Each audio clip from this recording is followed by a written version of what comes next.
Хайде да си поговорим за събирането на стволови клетки по време на раждането, купищата пари, които струва и дали наистина е необходимо. Събирането на стволови клетки става чрез кръвта от пъпната връв по време на раждането, като това, разбира се, отменя процеса на отложено рязане на пъпната връв, защото тази кръв е нужна за извличането на стволови клетки. Съответно, вие още тук ощетявате детето си да си вземе това, което му се полага да си вземе от пъпната връв и процентата, за да събирате стволови клетки.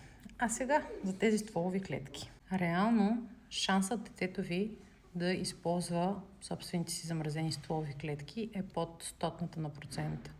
Тоест между 0,007 и между 0,0005%. И това не го казвам аз, а това го казват медицинските организации. Сами си направете сметка, защото това няма да го видите в офертите. В същото време, при много сериозни заболявания, тези стволови клетки не могат да се използват, защото или не са годни по някаква причина, или е по-добрият вариант да се използват донорски стволови клетки, защото, да кажем, по някакви причини има такива, тези, които са събрани, не отговарят на изискванията. И в същото време родителите плащат хиляди за една застраховка, която няма да могат да използват в 99% от случаите. И ако това не е агресивен маркетинг, не знам какво е.